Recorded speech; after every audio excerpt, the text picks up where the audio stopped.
forgot about this plugin, so let's make a disk.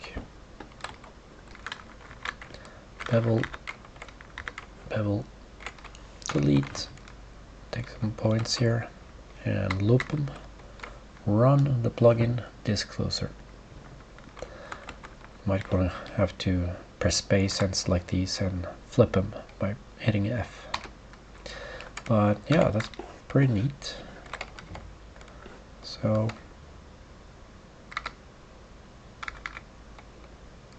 you can see that this has a pretty alright polyflow.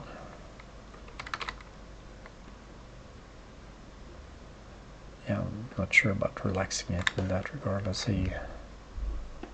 Maybe. Nah. I think it should just be like that. But yeah. Works alright. Yeah, so it's a damn nice plugin for closing areas like that.